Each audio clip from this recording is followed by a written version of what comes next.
The soft side, providing safety, comfort, and beauty in a place there never was.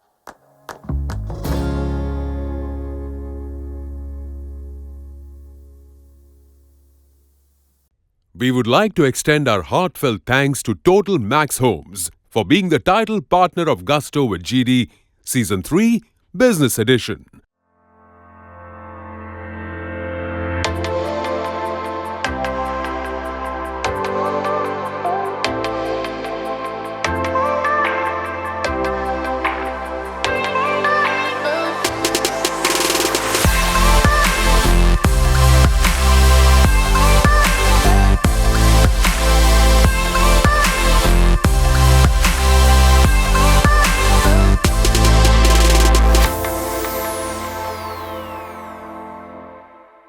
Action! Welcome to this second episode of Gusto with GD. It's season 3 and we are doing a business edition today. We have an incredible lineup of guests from across the globe, each bringing their unique expertise and insight to our show. First up, all the way from the hub of Michelin star, Greater Tokyo, Japan, we have a visionary whose research has bridged the gap between artificial life and real-world applications with a doctorate in informatics and master's degree in theoretical computer science. He has pushed the boundaries of scientific exploration. Let's give him a warm round of applause. We have with us Mr. Yasuhiro Suzuki. Our second guest is a trailblazer in the world of digital technology, hailing from the bustling streets of Mexico City. With over 2 decades of experience, she is the owner of Global Computing SADCV, a company that has earned international acclaim for its innovative solution. Her journey from the shores of the Gulf of Mexico to the forefront of the tech industry is a testament to her resilience and determination. Please join me in welcoming Miss Adriana Vadillo to the show. Welcome. Welcome on the sets of Gusto with GD. And our third guest is an award-winning serial entrepreneur, an established author whose leadership has driven innovation and growth in the tech and media sector. His insights into the business strategy and vision for the future are truly inspiring. Let's welcome Mr. Sanjeev Kumar from the United Kingdom on our sets today. Thank you to all three of you for joining on the sets of Gusto with GD.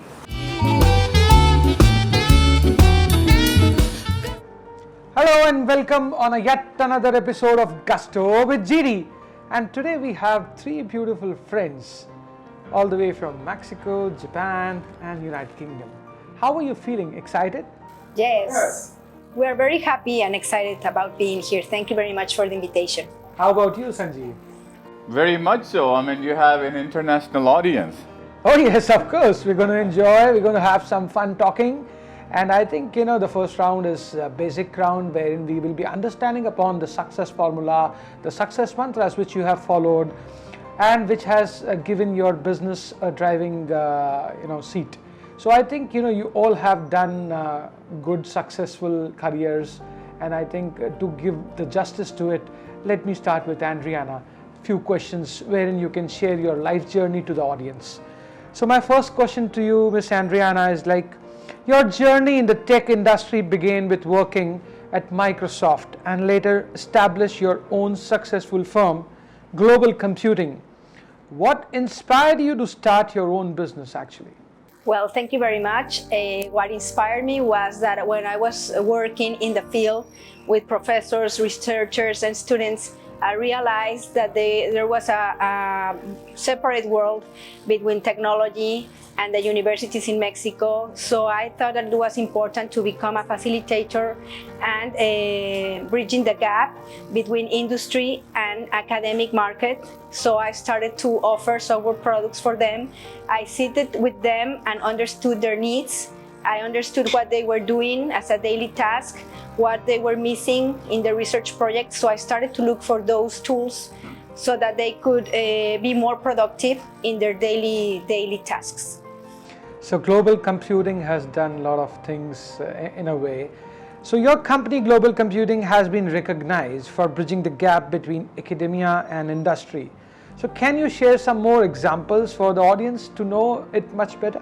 Yes, of course. So I started working with the most important private and public universities in Mexico, and I realized that a lot of students were using piracy software because they couldn't afford purchasing the licenses. So what I did is that I realized that it was better if I could get the university to sign unlimited site license agreements on that way, because there was a volume of users, then the prices would go down, and then the students could be able to pay for the license, like for example just $1 to be able to use it. So instead of selling networking licenses in each faculty or each institute at the universities, which if I go that way, then my company would have been more profitable. But instead of just looking at being profitable, I look at being a difference and being a helping hand in my country. So I started to do all the work in the field. Like for example, in the #1 university in Mexico, public university, I worked for 10 years to make this happen. I sit down with professors, researchers, and students. I start to make them aware of the functionality of the product. I organize technical seminars. I train people, and that way I could justify when I went to the main IT department that they could have this type of license and reduce costs.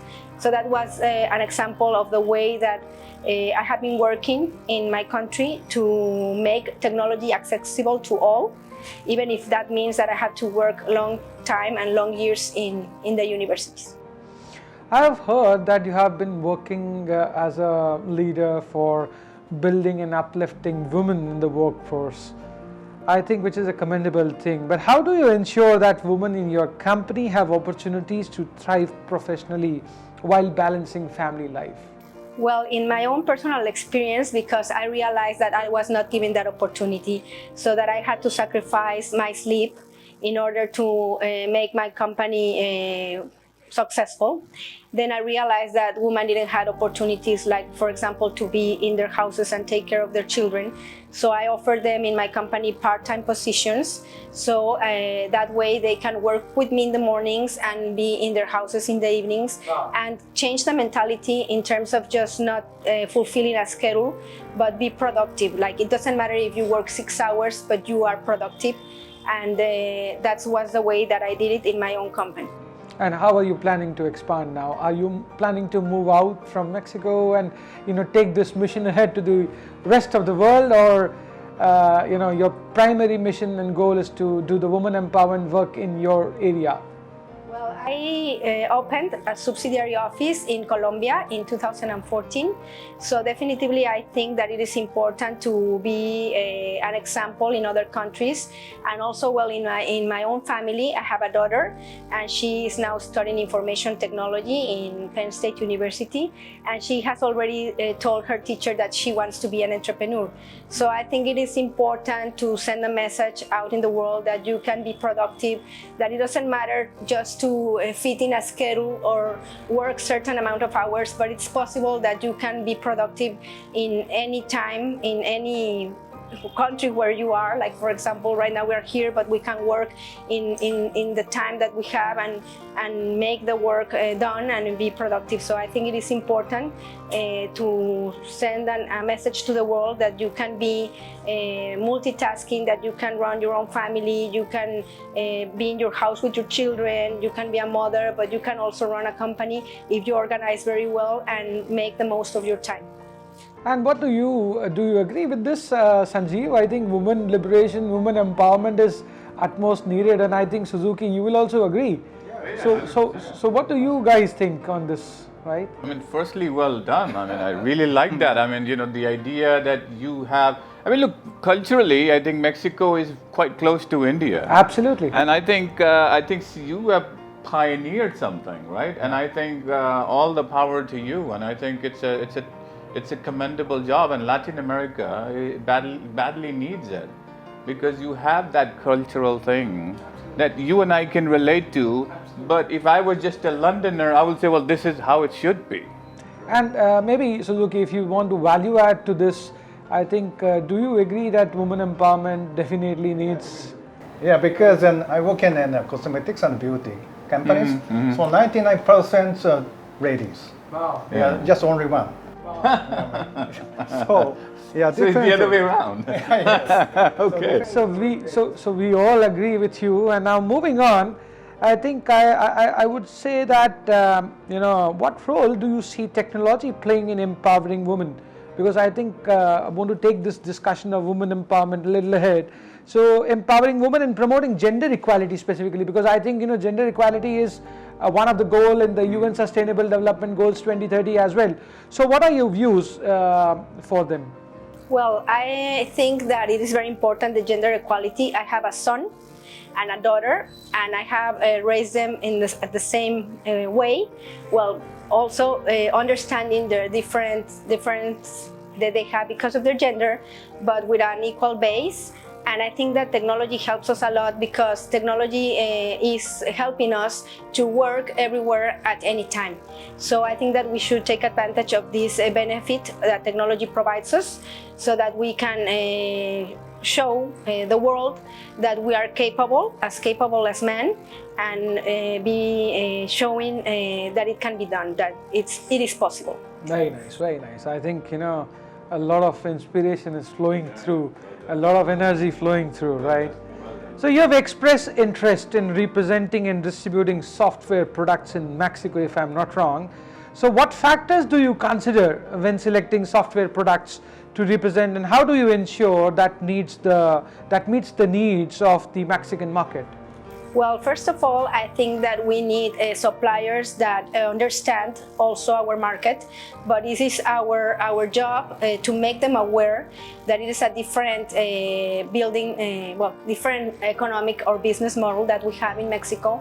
So it is important to make them aware of the cultural aspects of our society. And also, well, what I do is that I include in the portfolio of products that we offer to our customers products that are scientific and specialized, that they are scientific oriented, because our main customers are professors, researchers, engineers, and students. So I think that it is important that we offer them a suite of different tools that help them in their daily tasks. So we offer numerical libraries, visualization, data analysis tool, cloud computing tools, risk analysis, quality control.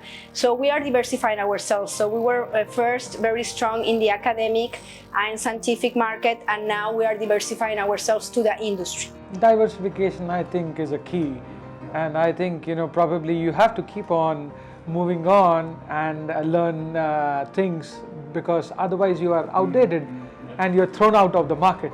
I think as business leaders, we all agree that diversifying in the right area and with a like-mindedness and approach, right? So I think we will wrap it up by just giving you a small question. The last question to you is, do you find any challenges in your career, or I think your career has been 12 years so far. So did you find any challenges in your life? Yes, I think that I have found a lot of challenges that it is difficult to summarize, because it has been a long path, like 25 years of being in the IT industry in Mexico. So it is difficult, make people aware that we are capable as I have said previously, as men, because our culture is very focused on men. No? Men is the most important figure in the society. So it's sometimes when you are a young woman, they feel that you are not as capable as them, or it is difficult for them to accept your position, your responsibility, and more when you look younger. For example, when I started my career was at Microsoft, was my first job when I was 22 years old, and then I moved to Sybase when I was 24 years old. But I think we still believe that age is just a number. You still look 22. Yeah, that's what I was going to say. I was going to go with 30. I was thinking 25-year experience. It's also... You started working when you were 5. But that is, thank you very much for letting me know, but it's also like a factor that is... Your husband is lucky. Yeah. No, I just wanted that blush on your face, which I can see right now. So the right energy has started flowing in.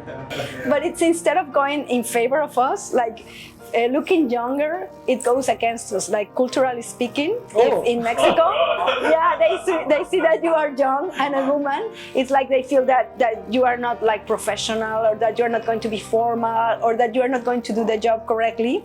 So you have to be resilient. You have to be demonstrating every day that you are disciplined and you are formal. So it's like a lot of discipline not to fail one. So you have to be very committed to your goals, and demonstrate by example, by facts, that you are able to do a very good job, and that you are capable and professional, multitasking. I'm sure a lot of my audience are inspired, and the women sitting there all across the globe will see your inspiring journey and will certainly have a lot of learnings and outcome.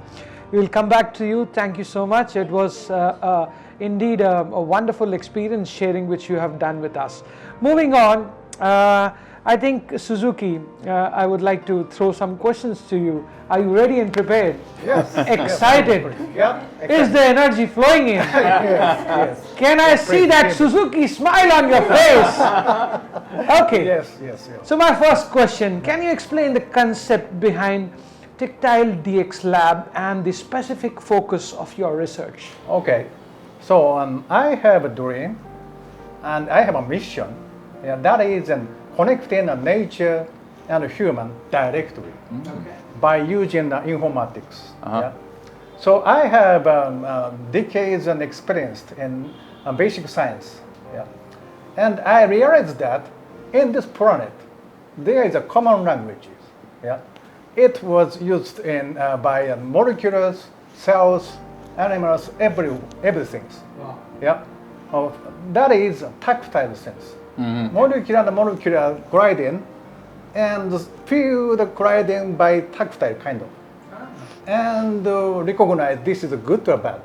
So if good, then can connect, bad disconnect. Yeah, like that. But only us, yeah, very bad at using tactile languages, because we use a language. So I have to I realized that, and I try to create a language of tactile sense. Yeah, and I created, that is a tactile score. Wow. Tactile score is like a music score, like things. Yeah, we can describe. Something new for all of us. I'll say that the first time when I heard about this, when the research team was talking, I think it was going all above my head. So yes. Even I think, we are going Most to learn. of it is going above my head. So I think, you are definitely a researcher. Yeah. Because I still have a lot of things to learn. Yeah. So moving on, can I ask my second question? How do you envision the future of tactile technology? Because I think that's what we want the answers. So impacting industries like healthcare, gaming, and virtual reality. Okay, yes. First of all, tactile score for a massage therapist. Yeah, it was succeeded. It was used broadly in Japan. Yeah, many cosmetics and therapists using tactile score for education. Okay. But as a basic scientist, there is a very serious problem. That is, tactile score cannot assure exactly the same tactile stimulation, because by using the hands. So I digitalized the tactile score into the vibration. Yeah, so I translate tactile score to a vibration. Vibration. Vibration massages. And I also developed an equipment to display the tactile sense. Wow. Yeah, vibration. Vibration is the kind of a music. Tell us how does it work, if you Yeah, there is a two vibrator inside it. Here, like to this. Yeah. We see that. And via internet, you can receive the tactile files. Oh, wow. Okay. Downloaded. And can vibrate. So you need Wi-Fi connectivity. Yes. Yeah. Yes, Okay. everybody can use. So you can show this to the audience. Yeah, this is a tactile display. What a piece of invention, I think, I must say. Yeah. So this is first of all we created for beauty. Okay. But in these years, we found that this is effective for healthcare. Very nice. Yeah, it's hypertension. So healthcare, gaming, virtual reality, all this is the answer in the future. Yeah. I'm just going to use it to look beautiful. And you can lend it to me, so then I can cover, and they can. So then you can go from 22 to 16. Exactly, and then they cannot tell my age. So thank you. No, well done, brilliant. I mean, thank you very much. You're a genius. So I think my next question, because that is something which is pondering in my thoughts now, that can you share your recent breakthrough or innovation from your lab that you have the potential to revolutionize the field? Apart from this, is there anything else going on in your lab or something new research? Yeah, we have started clinical trials with Akita University of Hospital for dementia. Oh, okay. And also hypertension and diabetes. Okay. Yeah, and we get the result, and we're kind of surprised that dementia may improve. Oh, wow. Okay. And also hypertension are regulated to normal, and diabetes also. So we found out this can use for healthcare. So we have started the healthcare business from this year. So this is our kind of established. So I think you all sitting there all across the globe should get inspired from this gentleman and should learn the new techniques and how exactly you can make your life much better. Moving on, Suzuki, I have one more important question. That how do you see the role of government and regulatory bodies in shaping the future of tactile technology? Because I think this is something which is very, very technical, and any government, unless they play a major role, we can't take this to places. We can't, and this technology is again expensive also. So is there any government funding or any kind of project which is going on? How it will help? Yeah, actually that is a very important thing. So I organized Japan Tactile Association. Wow, fantastic. And So you initiated that? yeah, I found that. Okay. And with the philosophers and aestheticians, IT specialists from the biggest company in Japan, the CEO is a member. Okay. Yeah, we all together try to create a good and safe technology. Fantastic. I think great learning from you and the technology which you are using. Indeed, I think certainly we will all like to experience it one day. Yeah, I'm stealing this one. So my final piece of question before I talk to my dear friend Sanjeev is that what do you hope to achieve in the next 5 to 10 years in terms of advancing the field of tactile technology? Yeah. Actually, I have already started. Yeah, I plan to rent this device in Ukraine. Yeah. So because there are lack of therapists. Okay. Yeah. Okay. But they definitely need. This is cheap, easy, and do not need energy support.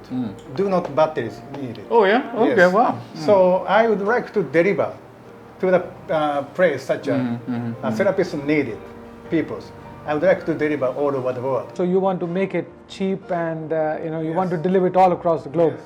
That's a nice mission. I think probably we are all eagerly waiting to see that we can have this in each home, maybe for everyone to use it.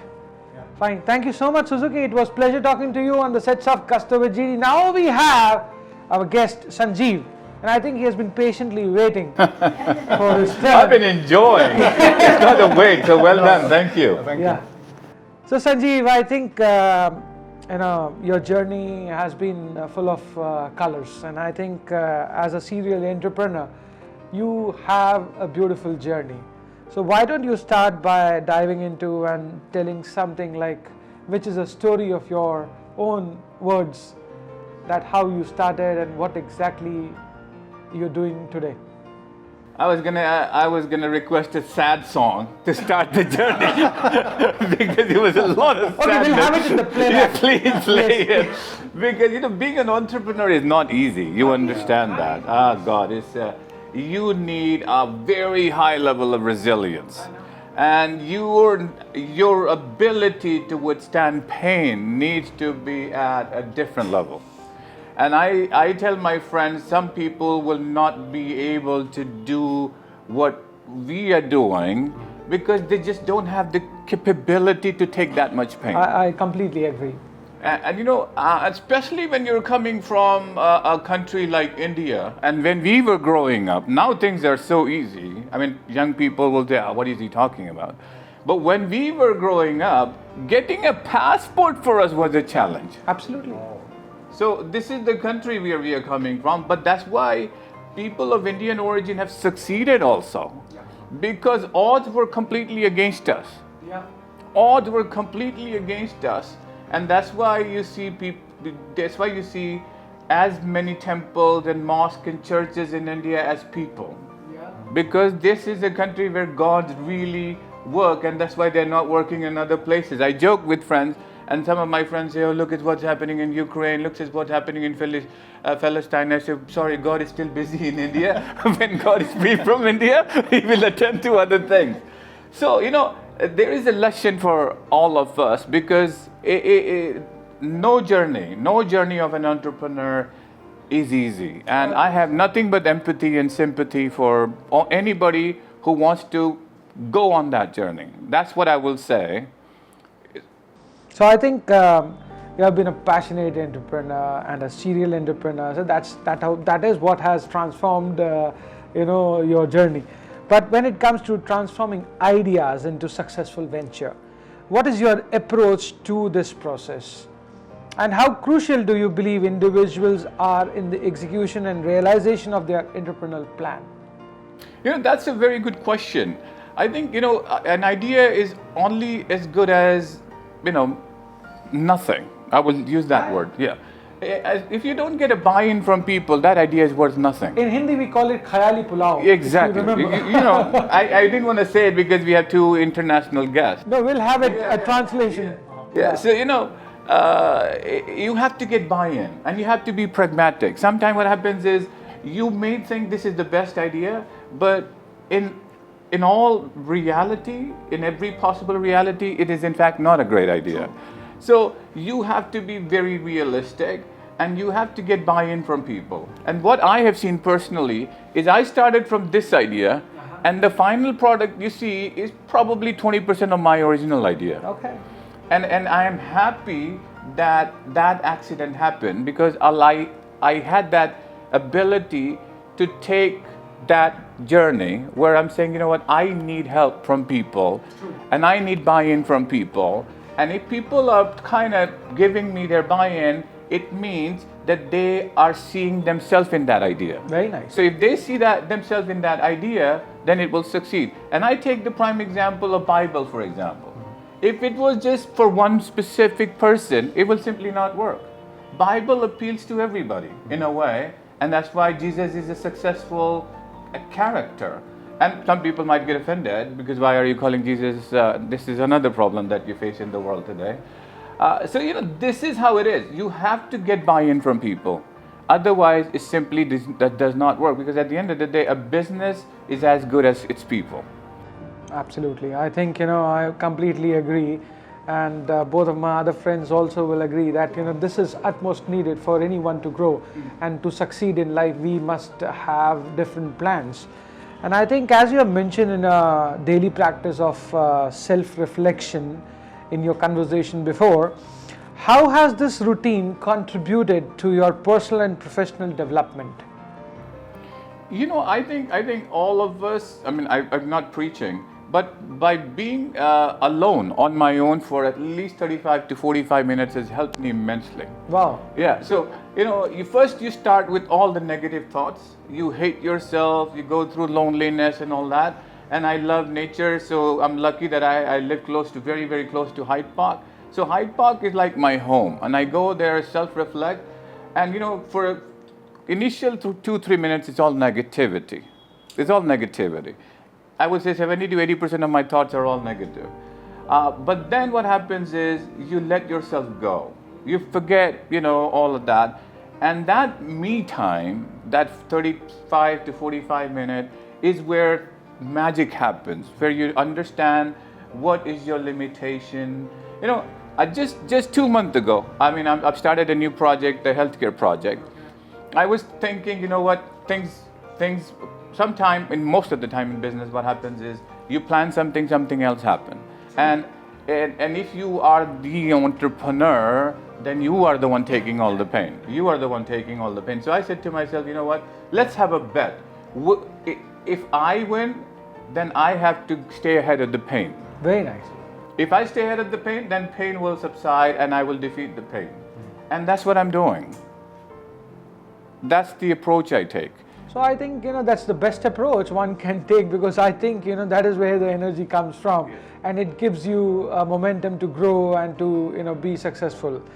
So I think Sanjeev, you have authored extensive number of books, I can see. What inspired you to write them, and which among them holds the most significance or personal meaning to you? Writing really helps me. I don't know about other people, but writing gives me clarity. It helps me generally you have a chaotic mind, and when you start writing, you get a lot of clarity. And I also realized, generally I would send emails to my team and my friends, and I would think, I hope they won't write me back saying, I'm blocking you. Please don't keep sending me this nonsense. And 99% of them kept saying, write a book, write a book, write a book. And when I wrote my first book, Poems of Self-Discovery, it was all poetry, and poetry, not fantasia, poetry about pain, poetry about human journey. And I think a lot of people connected to it. And that gave, I managed to get myself membership of Authors Guild in New York, Society of Authors, and I never took myself as an author. I said, oh my God, I just wrote a poetry. And the funny thing is, being an Indian, I called my dad and I told him, Papa, this is the copy of my book. He called me, said, in Hindi, beta business nahi chal raha hai kya? Meaning in English, is your business not doing well? And I thought, look at my father. Because in India, sometimes, the family is always looking into the different directions. Yeah. That an author is something who is very free. So it's just like he's sitting idle, and that's the reason he's writing books. So that was then I said, what? No, I will not try to be an author. But then I ended up writing 5 books because I genuinely enjoy writing. So you're one ahead than me, actually. I've also written 4 books. Some of the titles are, The Journey of a Human Mind, because it is, my mind was on a journey. So which one is close to your heart? The close to me, I think, is my 5th book, because, when I said from the diary of a nobody, people were telling me, what do you mean from the diary of a nobody? I said, being a nobody has really made me free. In my own head, you can criticize me and it doesn't matter, because I come from that mind frame now. And I sent a couple of books to big CEOs who are my friends. And generally, they won't read my books. They'll say, oh my God, why are you writing books? What's not wrong with you? That's what they tell me. These are my friends. And one of my friends called me, I won't name him, and he said, man, this is an amazing book. Wow. And he said, coming that from a personal friend means a lot. Coming from a personal friend who never has any respect for you. Yes. Never. Yeah. And that's why it's not that's why it's closed, but there is a lot of my personal journey where, you are attaching yourself to a goal, you are attaching yourself to an ambition. And in that journey, you end up losing yourself. You don't know who you are. Yeah. And then when you say, you know what, all that is not me, because I have to live. I have to learn to live with myself. I need to spend more time with myself, because eventually I will die. True. And if I die, I don't want to die with regret. I want to know who I am. And that's what I wrote in the Diary of Nobody. And I would say that is still probably my best book. Fantastic, fantastic. I think, so we have diversified people from various different walks of life. We have seen the journey of what you have gone through. We have discussed upon you, and I think what a beautiful words Sanjeev has shared. Now, Sanjeev, coming back on you, I have a good question about your companies, because I can say that we have used the word called serial entrepreneur. So the companies you have founded, including Imaginations at Work, 9 Visions, and The Bag, reflect a visionary approach to business. Could you share the inspiration behind these ventures and offer insight into their missions and objective, so that the audience is well versed with all the 3 set of business which you have? Yes, I'll add my healthcare venture there as well, because that's my new baby. Wow. So look, I think I don't like getting bored. That's the one thing. I don't like getting bored. And maybe this is a self-diagnosis. I think maybe I'm a workaholic. I don't know. I probably am, because when I'm not. But that's good. Being an alcoholic. So a lot of it is based around the need. For example, Imagination at Work was, one day I was thinking, wouldn't it be nice to just tell young generation, you know what, just imagine good things and you will get paid. Don't worry, instead of being lost and struggling on the street, doing knife crime, why don't we work with an NGO and bring these kids, young adults, and say, you know what, imagine things and we will pay you. And if that imagination becomes a reality, you take 10% of that company. So that's how Imagination at Work started. Bag started because, I had friends who would call me for business advice. Okay. And, and I didn't have the bandwidth to give them business advice. And sometimes friends can be cheeky, you help them out. And, when the profitability is in few millions, and then you discover they didn't even call you, and you think, hey, that's not good. Friendship advice is good, but if you're being a management consultant, I face the same issue. Exactly. So I thought, no, let's just call it a business advisory group, that bag. And I said, you know what, the tagline should be everything is in the bag. And it has started to work in a way because we're helping a lot of people who are struggling for growth, who are struggling for the next phase. So that's one of the reasons why I created it. And my healthcare company is now my passion. I would say this is where my passion meets a purpose. Because healthcare is I don't even call it a healthcare, I call it a sick care. I love this line. Can you repeat this? Yeah, it's a sick care. Because it relates to our magazine Passion Vista. Yeah. So it is where it is where my passion meets a purpose. Very nice. When your passion meets a purpose, you become obsessed, which is probably a wrong thing to say, but it becomes an obsession because you wake up thinking about your business, you go to bed thinking about your business, and what I have seen so far is we are really reinventing healthcare. Very nice. Because if you want to change the society, you cannot build unlimited hospitals. You cannot build unlimited clinics. Yeah. You have to go into preventative. Yeah. You have to go into personalized and precise care. And that's exactly what we are doing in healthcare. And it has started to work. So, my older kids, other companies, I have taken money from them. And the CEOs of these companies are saying, oh, well, you are favoring the new kid. But that's how you do it. That's how you do it. That's how you do it. There's no other alternative. Yeah.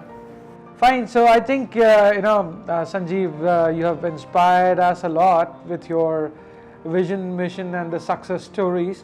And I think that is where we all can relate, because the show is called Gusto with GD, and it's all about the guts, glory, and gusto but simultaneously I must say that it's all about being inspired and being passionate.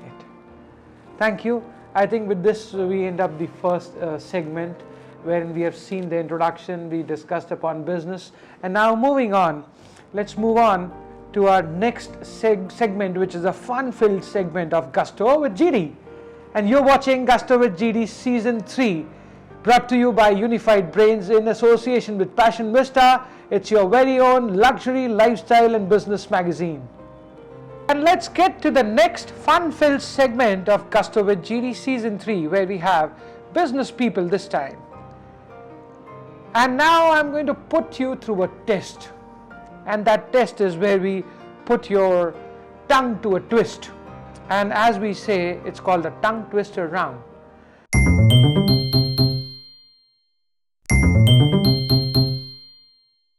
So let me explain you the segment. I have given one play card to each one of you, and you have two complex phrases, and you will have to say them as quickly as possible, as faster and more accurately you can repeat the phrase. The better. Let's see who all can tongue and can twist the tongue better. Can we start? So who wants to take the risk first? Me. I will take the risk first. Okay, so we will start from you. I think I've given you a play card, and the first phrase is: persistent passion propel people to pursue purposeful path. So can you repeat that now? Persistent passion propels people to pursue purposeful paths. Oh, where was the purpose? You have to repeat it fast. So at least you have to justify, and you have to say at least thrice, right? Okay, so faster we have Yeah, to say. please. Thank you. Okay, so persistent passion propels people to pursue purposeful paths. Okay, one more. Persistent passion propels people to pursue purposeful paths. One more time. Persistent passion propels people to pursue purposeful paths. This is not fair. Yeah. So let's put more test to the tongue, and that the second phrase is: sustainable success stems from steady, fast commitment to service. It has twisted my tongue even. So I'm thankful to my team that they haven't given this task to me. So okay, carry on. Yeah. Sustainable success stems from steadfast commitment to service. Wow, that was fantastic. That was good. Well done. But two more times at least. But now you can let us go. She has done it to both of us. Thank you. Coming on you, Sanjeev, now. No, I want to test Suzuki a little later. This is not fair. I thought he was my friend. So your first phrase: six sleek silver serpents slither silently across the sandy shore. SSSSSATSS.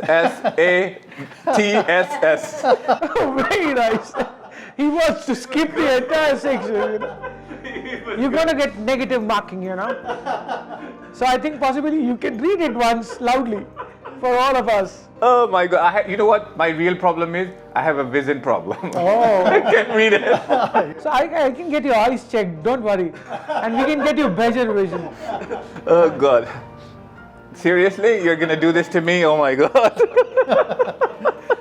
Okay, let me try. I need 3 minutes. Is that okay? Oh yes, please take 3 minutes. So, six sleek silver serpents slither silently across the sandy shore. And now you can repeat it. Oh my God! Six sleek silver serpent slither silently across the sandy shore. That was better. Wow, fantastic, fantastic. Now I let's can move survive. on. So let's move on to the second phrase. Polly's playful parrot perched perfectly on painted picket fences. You really want to give me a heart attack? That's a guarantee. Okay, Polly's playful parrots perch perfectly on painted picket fences. Wow, fantastic, fantastic. That was a good job done, Sanjeev. Indeed. Now, are you ready? I already given you enough time for you to learn and prepare, right? So now the Suzuki is going to start. In Japanese. Yeah, Japanese. Yeah. Absolutely. And this is very easy. I must say, she sells on the seashore. For you, not for us. Okay. Step. Yeah. She's sorry. Okay. Okay.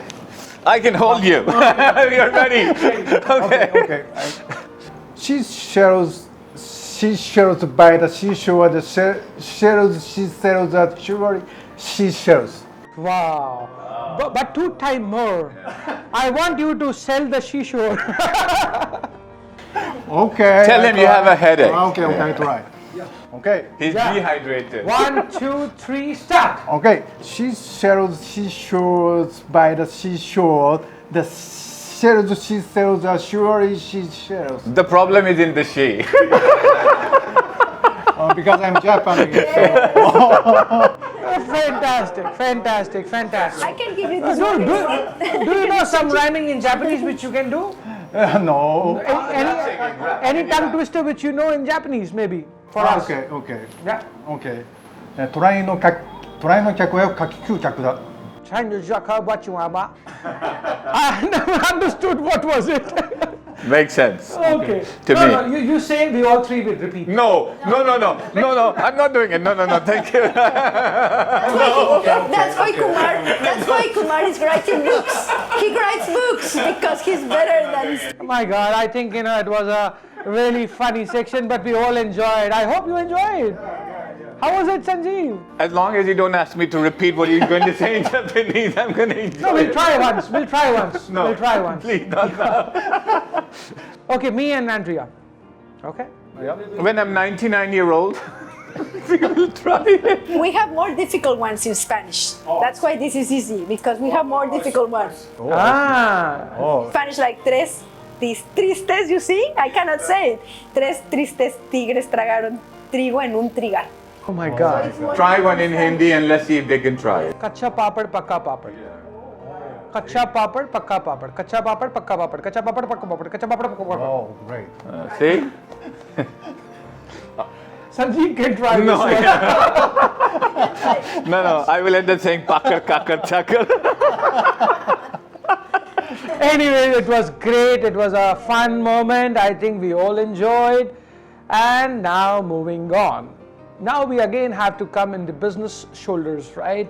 And I think as business leaders, we all have one commitment which we have to make. And as part of our commitment to promote the United Nations Sustainable Development Goals 2030, we have a special segment today called SDG Inspiration. And for those who may not be familiar with the UN SDGs, the SDGs are a set of 17 global goals adopted by the United Nations member states in 2015. They are designed to address various challenges including poverty, inequality, climate change, environmental degradation, peace and justice. Each goal has specific targets to be achieved by 2030 and to ensure a better and more sustainable future for all. In this segment, we have the 70s SDG cards representing each goal, and I'll ask our guests to choose a card that they believe can be achieved through personal and collective actions. Then they can share tips and insight on how individuals and communities can contribute to achieving these particular goals. Let's start by inviting our guests to choose an SDG card and share their tips by achieving it. Mr. Suzuki, would you like to choose a card first? Yeah. Can we have the cards, please? So I think we have with us Suzuki. Yeah. And which goals do you think really works good for you? Yes. You can show to the audience. Yes. One is good health and well-being. One is reduced inequalities. Yeah. I can. Yeah. Because our technique can deliver a very high quality tactile stimulation. It improves health condition. So it is cheap and it is easy to use. So by improving this technique and services, we can deliver good health and well-being. And also, this technique does not need economical power. Everyone could equally receive very good high quality tactile stimulation designed by professional of tactile senses, such as medical experts and the massage therapists. Wow. Yeah, so that. Thank you so much. I think that brings us very closer to the UN SDGs. So moving on, I think Sanjeev, you can share us your part of goals, responsibility towards the UN Sustainable Development Goals. So I'm going with, this is very close to my heart, both of them in fact, good health and well-being. The last chapter which you have recently started, healthcare. Yeah. So, good health and well-being, and I'll go into a bit detail, and partnership for the goals. And the only way to achieve third is to go with 17. What I realized is, and there is a personal story, everybody has that personal story, that, I realized one day, we as an entrepreneur do not prioritize our health and well-being. We're always pushing and pushing and pushing, and only when your body smashes you and the body says, enough is enough, that's when you start taking your health seriously. And it came to me when I realized my biggest investment and my biggest asset is not my business. Is in fact my biggest asset is me, my body. I can replace cars, business, you name it, but I don't have the ability to replace my body. It's just not possible. And and my biggest investment then has to be my own health. And I have to invest in my own health and my well-being. And I thought I was the only person who didn't knew this. But then I realized most of us didn't realize that. So when I will go and talk to my friend, they will say, oh my God, yes, you're so right. And that's when I, started my healthcare business. I thought, what? The only way to deliver a prosperous society is to make sure people are healthier. And health and wealth is connected. If you are healthy, then you will be more likely to be wealthy. And if you're wealthy, then your health will be good as well. And to achieve that, you cannot do it on your own. Nothing you can achieve as an entrepreneur on your own. You need to have people.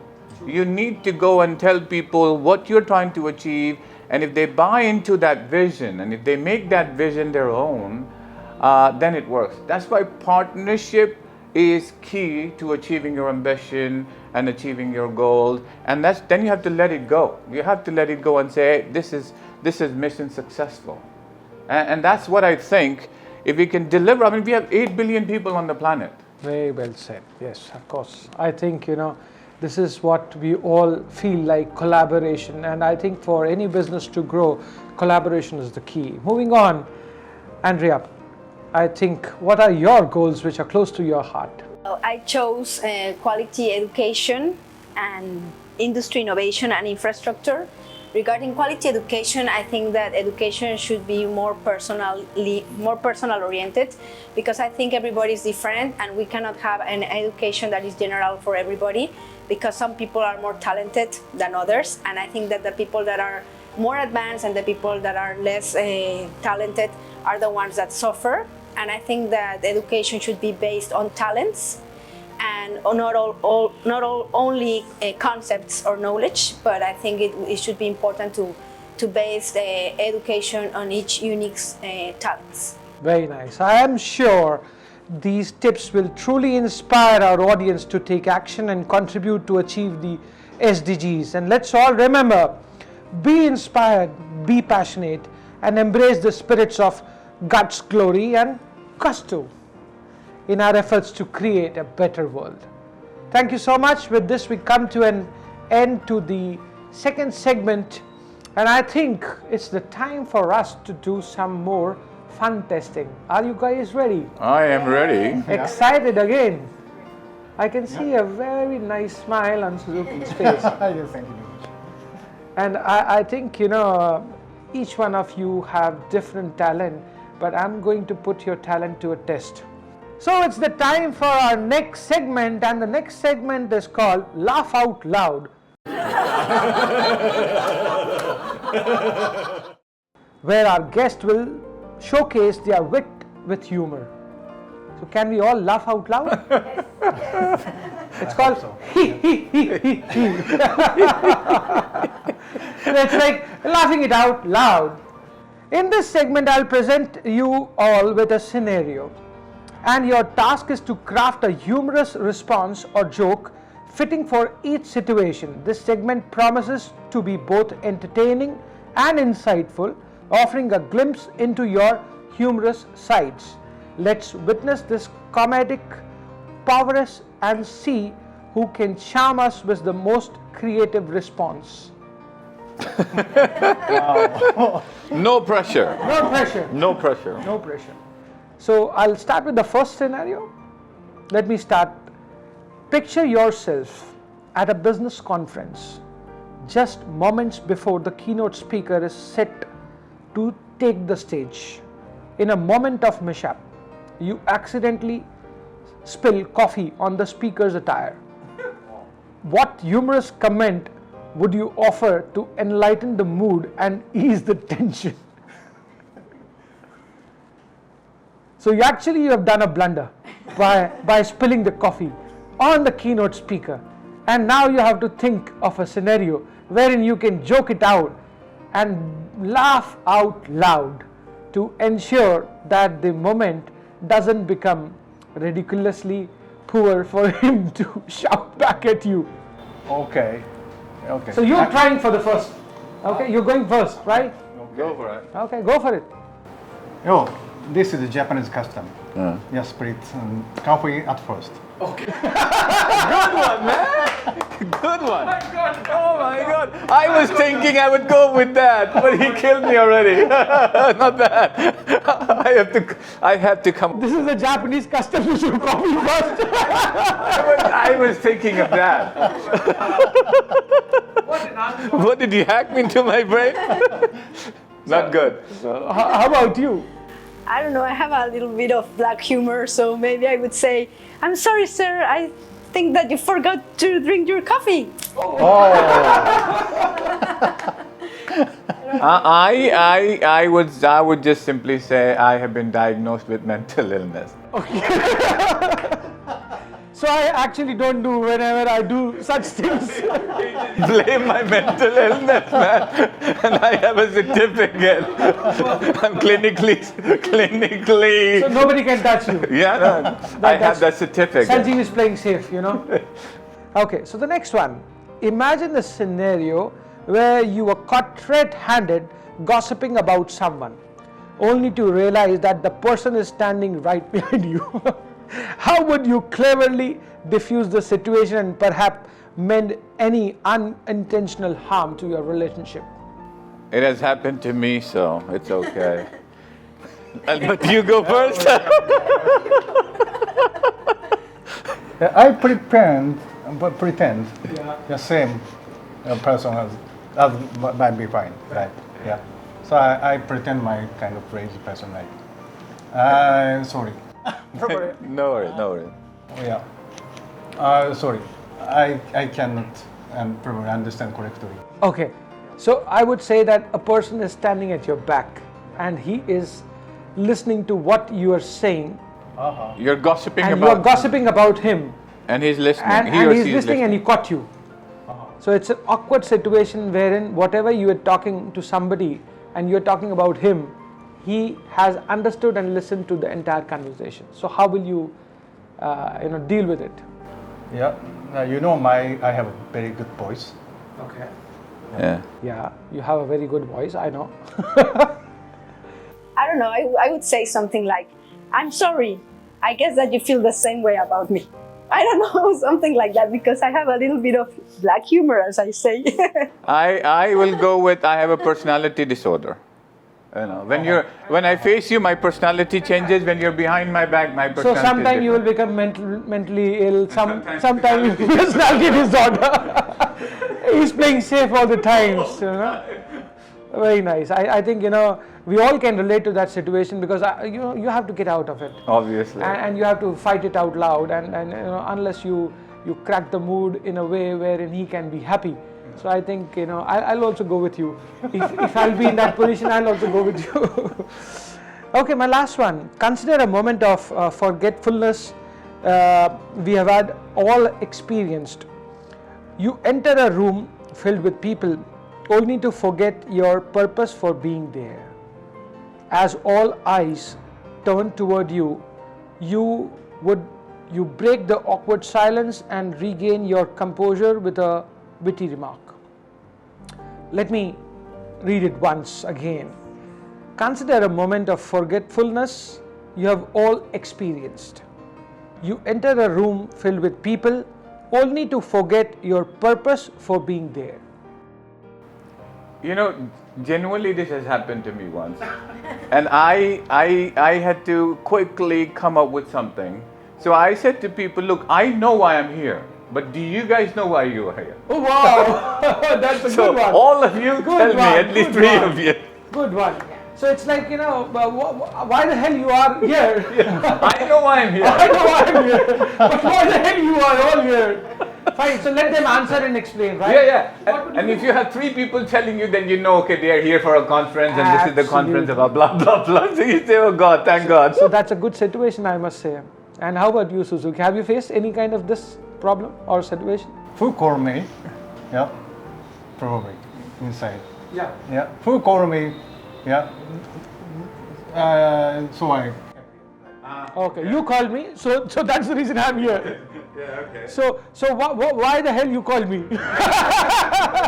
That is what you were asking, right? Which is good, cool.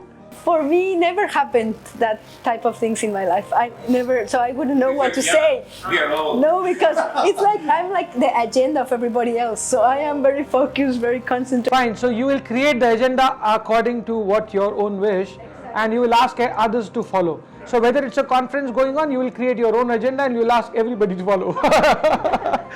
Oh my God, you're all very funny, huh? I must appreciate, in fact, I think, you have set the tone right for the, the program and the show.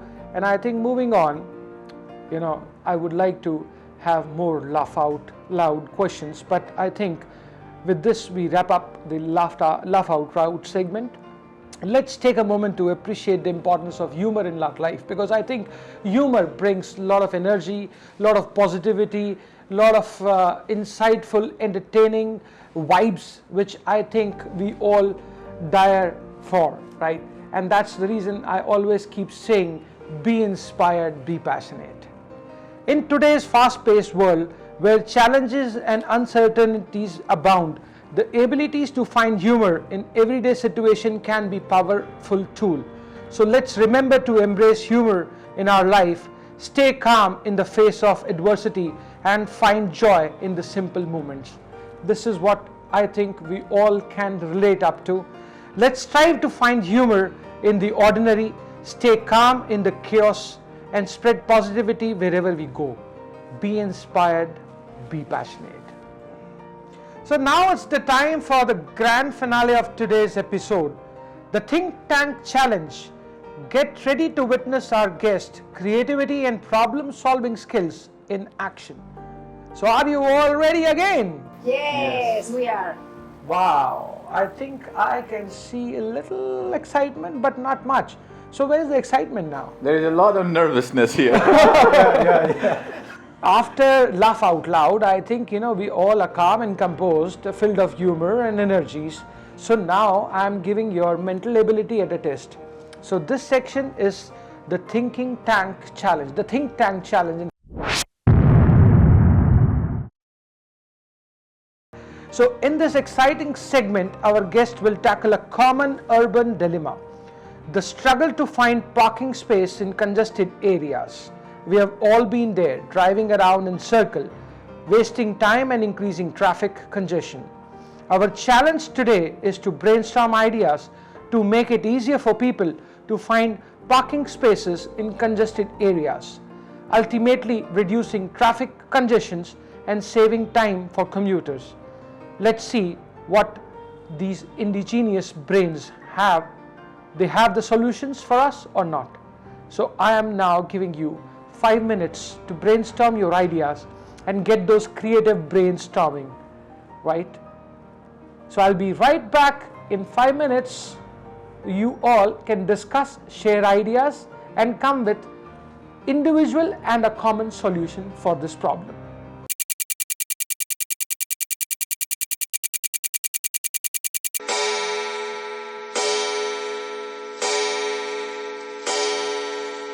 So it's a collective discussion we had. Look, look. The whole thing is what we discussed is, we discussed the situation in Mexico, we discussed the situation in Japan, and we discussed the situation in London. And I think three of us agree. I think three of us agree that what we are going to say, it has to work together as a collective idea. We have a collective solution. So we discussed about paying for the parking. The suggestion was paying for the parking, the bigger the car, the higher the parking cost. Then we discussed that we make sure that people where in cities like London, Tokyo, where there is a very strong public transport system, you make sure that from Monday to Friday people are empowered to use public transport. And on the weekend, people can use their transport. So that's first and second is connected. The third is you ask people to use Uber, you have Ola, and you want to make sure they're health and well-being conscious. So you say, to Uber, that if Uber can say to the customer that, look, if I drop you 100 to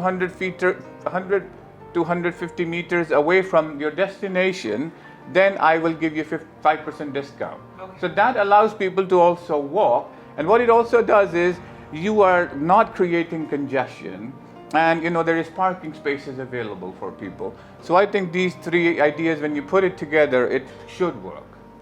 Yes, I think it would be great to combine the three proposals.